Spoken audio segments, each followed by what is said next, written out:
Hi, welcome to Jim's Radio Shop, and we're going to be looking at testing a transformer. This is a possible replacement transformer for a known defective one in the radio that's just out of your view here. So we want to be sure this transformer produces acceptable voltages and is working okay. Since I don't know anything about it, I just know it's a transformer from another vacuum tube radio. So there's a few things about the transformer we would expect.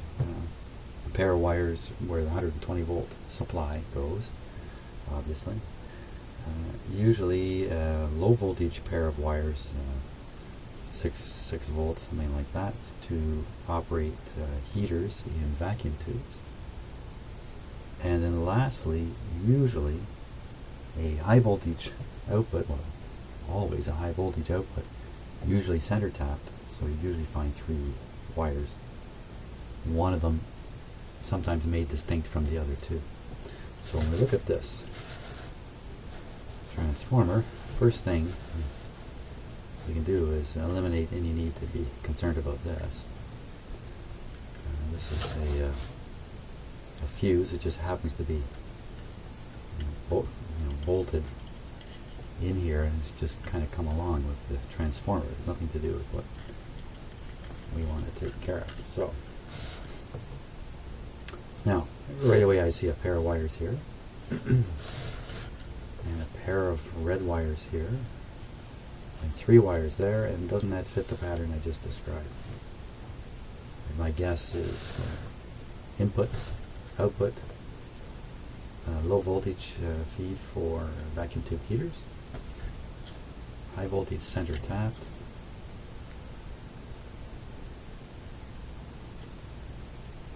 and I'm not sure that the wires are distinguished in any way.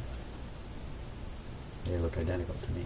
So the first thing we're going to do is read the resistance of these various windings and see if things look normal. Now I haven't done this a lot, so I don't have the most knowledgeable expectations here about what we're going to see. So we'll start with what I believe is the 120 volt winding. Okay, we're getting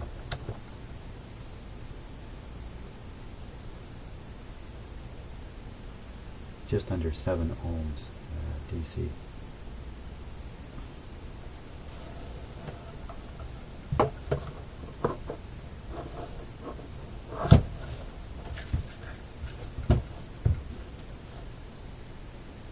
Let's see. There we go. Okay, let's try it again.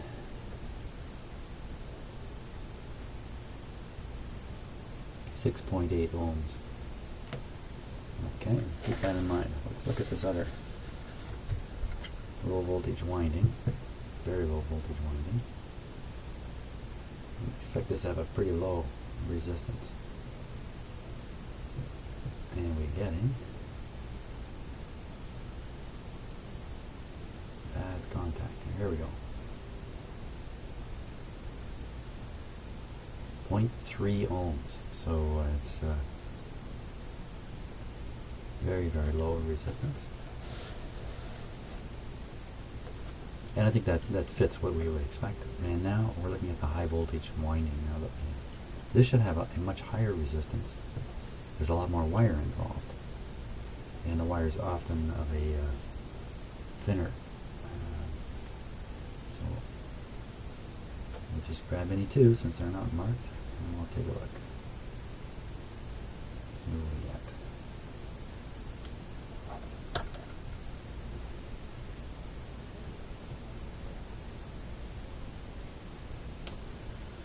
Okay, so between actually this one has a black stain on it, so I'll call that the black. Between the black and the right hand brown, it's 161. Okay, let's go between the right hand and the left hand. I'll call these wires just to identify them. You're getting higher resistance, 228.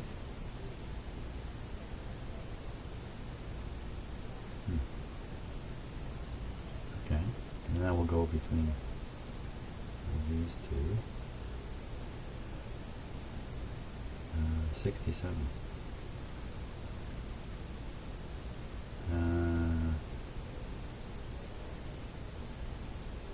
Okay, that's a little odd. Here, am I doing something funny?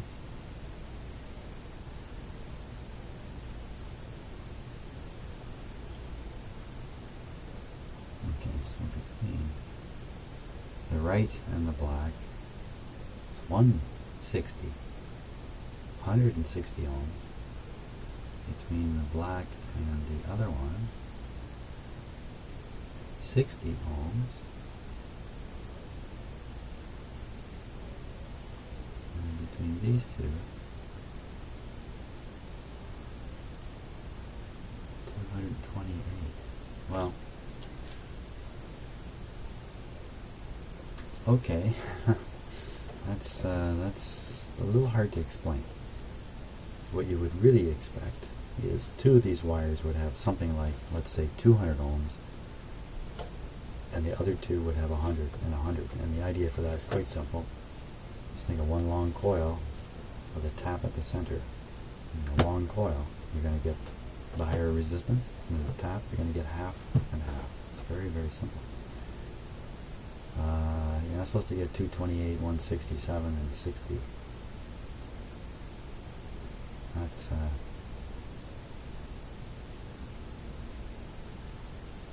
not too good. Let's just see if there's some kind of short circuit here.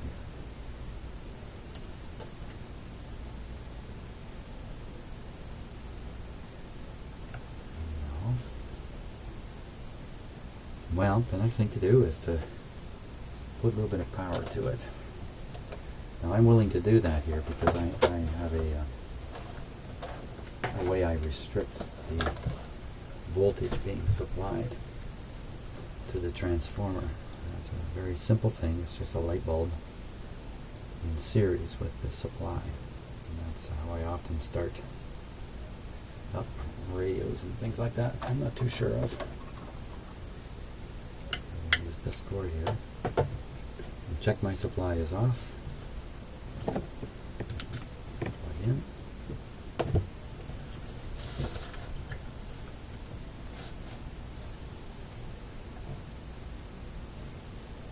Okay.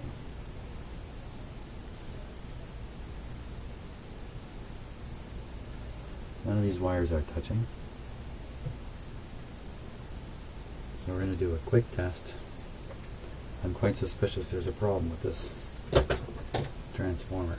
So I'm a little worried, and you can join me on the excitement of this test here.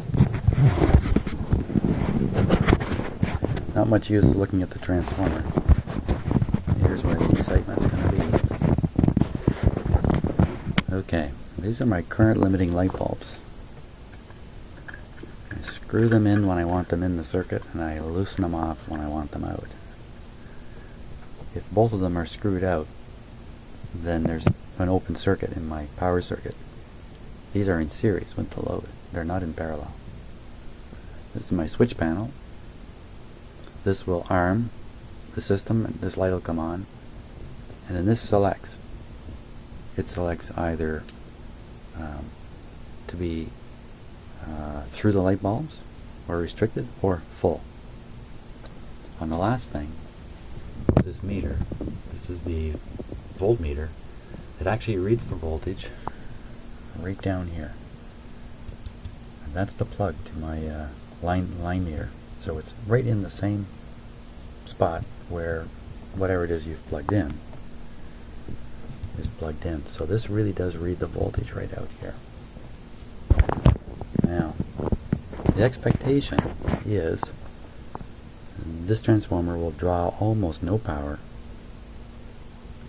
and the light, we shouldn't even see it come on. Now I've got my 100 watt light out, 40 watt light screwed in. So that's a fair bit of restriction.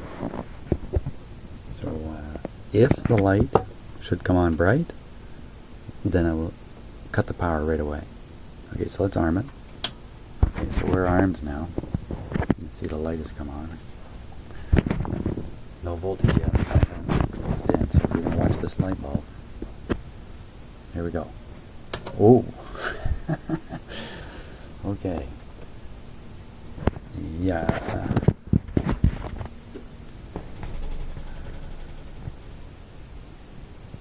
Yeah, I don't think that's working too well. So, cut off the power here. So we're safe.